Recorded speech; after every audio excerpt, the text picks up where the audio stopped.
afternoon. We're going to show you today the basics of grilling.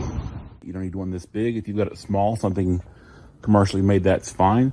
This one was made by a family member. It's a few years old. Before you get started, you want to make sure the inside is pretty well cleaned out. This is just a wire rack. It'll help you keep a consistent fire. It lets the area underneath, you can build your charcoal pile on top of that. The grill's taken out of this one right now. You can see the grill slides in and out. Pretty fancy little piece of equipment there.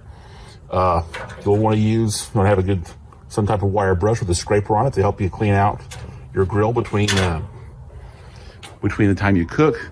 We've got some decent charcoal briquettes. Some people prefer the more lump charcoal type. This one works just fine. Any name brand charcoal will work just fine. Gonna show you how to start this thing in just a minute. You can see here we've piled up these briquettes in sort of a pyramid-like structure. This will help it burn more evenly as you get prepared to put the food on. You can see over at the side, those aren't briquettes. That's leftover wood from the last barbecue I did. How much charcoal do you need? How big of a fire, how much you're gonna cook. That was an 8-pound bag. This is a little bit more than half of the briquettes. So we're gonna hose it down with some lighter fluid. You don't need to start your house on fire for this. Just enough to get it wet. Try to get it in the little nooks and crannies so it gets a little lower. Get the lower pieces started. I need to use about an eighth of a bottle. You don't want to let this set too long. Lighter fluid's very light. It will evaporate, but you don't want to light it immediately because you need a little time to let it soak into the briquettes. How long? A minute, 2 minutes. Don't hose it down and go inside for half an hour. You may not get it to light. You'll have to use more lighter fluid. So we've got the stack lit. Don't be afraid of the lighter fluid. The lighter fluid is not going to blow up. It's not a confined space. It'll light nicely just like that. And now you got your fire going. Might be safer to have, if you have one of those long tube lighters, longer matches. Also, just to add, you don't have to use lighter fluid anymore these days. They've got these long matches made of shredded wood and chemicals that burn off quickly. They've also got something called tumbleweeds. It's shredded wood, twisted up, and you can stick those with the corners sticking out. You can light those. Got a nice little fire going here. But right now, you want to leave everything open. Leave the top open. This is my flue over here if you happen to have a smokestack. I know because I've had this one for a number of years. This is closed, this is open. You can see the side over here is open. It's getting good airflow. And of course, you've got that little grate underneath the charcoal to get air underneath because fires need to breathe. As you can see here, the charcoal briquettes are turning white. Got a good glow down on the bottom. We're gonna give this about 10 more minutes and I'll show you how to knock it down to make a nice even fire. At that point, we'll use the heat. We'll add the grill. See, I've got my grill back over here, about to slide it back in. Show you how to use the heat on your wire brush to clean up your grill before you put new food on it. A couple more minutes. This has taken about 20 minutes to get down about this far, maybe 30. There's no definite time. You can watch the briquettes. The color will tell you the whole time. The grill's been wide open. Didn't close it up. You got to leave it open to get this fire going nice and hot. We'll bring the temperature down in a few minutes. You don't want to wait till it's completely white because you won't have very much time to cook your food. And you need to keep this hot. You also don't want to knock it down super low so you lose your pile. Here we go. As you can see, this is plastic. We don't want to leave this in there too long. It's got a metal edge. It's got the wire metal brush. You don't want to leave this in too long because you'll melt it. Let's go ahead and knock it down. A little flare up with a brush.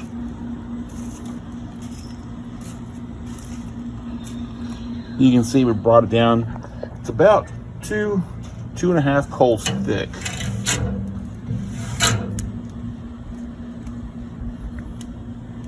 Looks pretty good. Now, of course, if you got the grill, grab your grill and put it on top. This particular barbecue pit, like I said, is homemade. Had a good welder build it. We're gonna slide the grill in. If you've got one you gotta set down on side, you watch the corners, make sure that you set it down there so you don't drop it in. If you do have a screwdriver handy, you can stick the corner of the screwdriver in and try to pry it out, or some pliers. Just be really careful when you're doing it, don't burn yourself. So after a few minutes, this is gonna be nice and toasty hot. Give it 2 or 3 minutes. The metal grate, take a wire brush, and you'll rub it down. You may have also seen people take a half an onion and put it on the end of a barbecue fork and rub it down. That's a good cleaner also. Also smells really good. Not necessary. I'm sure there's plenty of people out there that have plenty of different ways of doing this. Get it so it's nice, cleaned up. You'll see there's still some, look down there, you'll see a little bit of buildup on the bottom of it. Don't worry about that. That stuff is not gonna hurt you. After we go through this with a wire brush and the heat, there's gonna be nothing left to hurt you on any barbecue pit grill. We can't wait too long because it'll burn down too far. You can see we've got a lot of white going. That black cleared up real nicely. We're gonna go ahead and close the lid. Bring that temperature down. I've got a thermometer on mine. I haven't used it in years. After you've done it for a few years, you'll know what your barbecue feels like, what it needs to feel like to put the food on. I've got a little port on the side. It's kept open a little bit. We don't want to kill the fire. We just want to bring the temperature down. Also the smokestack.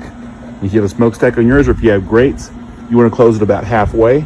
I know that's completely open and that's shut, so we want to leave it open just a little bit, about like that. With those grates with a hole open there and the flue open, that'll bring the temperature down without killing it. We'll come back in a few minutes, give it about 5 minutes to come down a little bit, and we'll put our food on. Today we'll be cooking chicken, some boneless, skinless chicken breast, and we'll get into that in just a minute.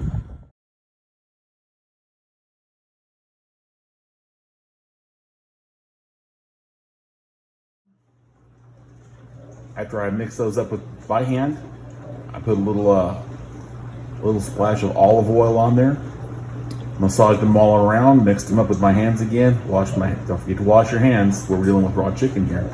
Set them aside in the fridge for an hour and a half to marinate. Put them in the fridge. Cover your chicken breasts up. About an hour. By the time you start the fire, you want to take these out, leave them covered, so they give a chance to get back to room temperature. They'll cook more evenly if they're closer to room temperature. We'll take these outside and put them on the grill in just a minute. Now, I'm using tongs. White tongs and not a fork. In a few minutes, a layer will be formed over the chicken, and it will be juicy inside. If you keep poking at it with a fork, it lets the juiciness out, and chicken breast, if not managed correctly, will turn out very dry. So I'm going to put these out there. It doesn't matter if you do the bottom side or upside first.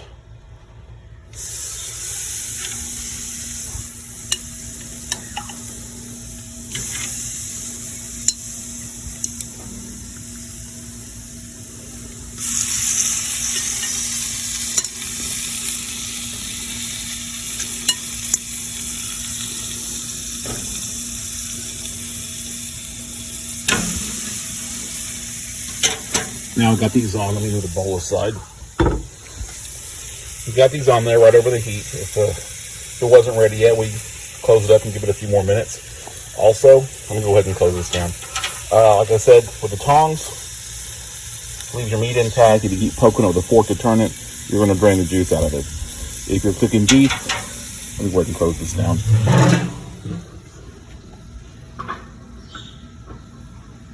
My flue. Trying to keep my flue about open just a little bit.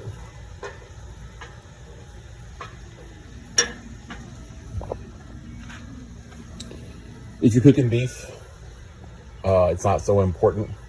If you're cooking good steaks, then you don't want to poke those either. You want to use tongs. They'll keep them juicy on the inside. We want to cook these until they're done all the way through because it is chicken. With beef, you might want to leave yours a little red inside. Most people do, but chicken's got to be done all the way through. I'll give it the proper cooking temperature in just a few minutes. Yes, folks, those are going to be done. Be careful. These are hot. Use your tongs. Don't use your fingers for safety for your fingers as well as cleanliness. I'm going to leave that one on a little bit longer, folks. Use your judgment. You can see that's still not quite as done as you might like it.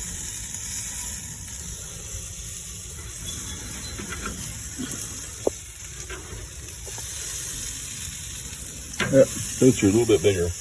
We're going to leave those on. That's all right. If they aren't done at the same time, it'll only be about 5 more minutes, and they'll be good as gold. These two, it's been about 5 or 6 more minutes. These two should be done now. They look pretty good to me. Can you hear them? You still got quite a bit of fire left. Here's what you need to do. We're going to close this grill. If you got a flue, the vent on the top, the little circle deal like a lot of smaller pits have, close it up. You got something more like this, you want to close it up. That's going to drown your fire out. That way you can leave your pit semi-unattended. You have to come back and check it later. Make sure there's no burning coals to get out. Or you go inside and cut this chicken open and see how it looks.